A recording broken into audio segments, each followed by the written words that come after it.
Welcome back to Bazaar Morning Call. Well, this morning, the cues are not looking good. The SGX Nifty is now all over the place. It's down about 40 odd points, but there's a lot of weakness across the Asian markets, especially in the Hong Kong market. The tech index over there has come under a lot of pressure. And of course, in the US, inflation is at a 40-year high. So every day it's a new sea of problems. But let's see which way it goes for our own markets. Our research team is here to help you with all the stocks you need to watch out for as we kickstart trades. So let's welcome them. Good morning, guys. Anuj, what are you looking at today? Sonia, my sense is that today IT stocks could be in trouble. Again, getting back to the point I was making earlier, it looks like the market might once again be back in that zone in which IT starts to underperform, and just in the near term, banks outperform as long as crude is behaving itself and the bond yields are where they are.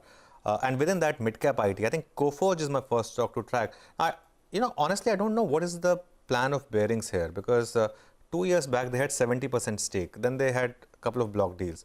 Now they were down to 50%, and they've again sold another 10%. So they're down to 40%. Long back, Coforge, which when it was NIIT Tech, used to have 30% promoter holding. So I don't know if that is the ultimate plan, and in that case, is there going to be always, some kind of overhang? Now, Bearing has made a lot of money in Coforge, so I guess it's okay. But what is their eventual plan? I don't know. Now down to 40% from 70%.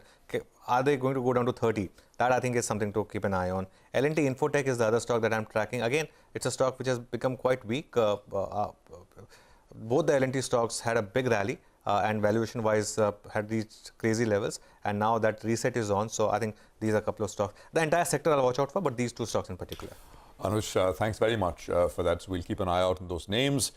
Metals are in focus. They've been in focus for the last many days. But what's the latest? Nigel is standing by to tell us. Nigel. Well, that's right. I'm tracking both, ferrous and non-ferrous companies. For non-ferrous, aluminium prices, they bounced close to around 5% from the lows that we saw yesterday. So aluminium-related stocks like, Nalco, Vedanta, as well as Hindalco, all of them will gain in trade. Because remember, Russia, Ukraine, they account for a large percentage of the global aluminium production. Moving to the steel prices, though, CLSA, they have come out with a note on metals, and they state that they see metal prices continue to remain at elevated levels because of the ongoing conflict, the geopolitical risk, as well as input cost spike. Phillip Capital, they have come out with a note. They say that a couple of domestic manufacturers like Arcelor as well as SAIL, they have gone ahead and increased prices by 3,500 to around 4,500 odd. That puts the cumulative price hike for this month to around 6,000 to around 7,000 rupees odd. Why was it needed? Because coking coal costs had spiked up. And the second factor was international prices as well did move up. So to protect margins, they had to increase prices. They go on to add that still, even after this price increase, we are at a discount of close to around 3 to around 8% in comparison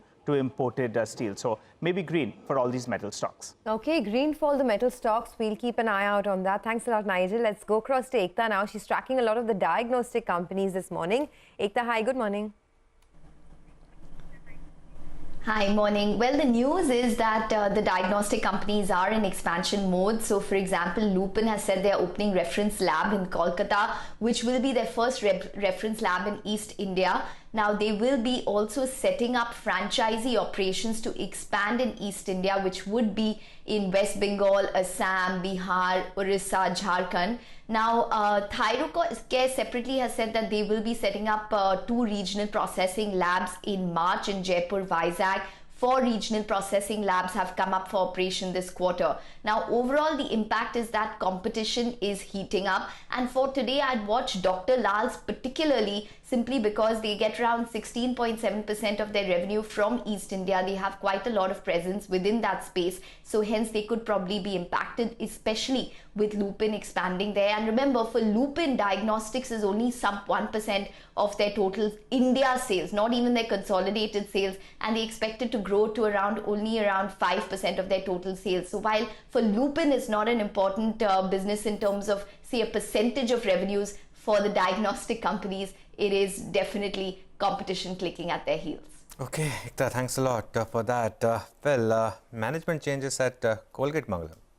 Correct. Anuj, we have a new MD CEO for Colgate coming in from September 1. That is Prabha Narasimhan joining in from HUL. Prabha has been at HUL for almost 15 years now, left HUL as an executive director, and she's been responsible for growing their personal care business. So what she does with Palmolive will be extremely important, or something that the street will be watching out for more than what she does for Colgate as well.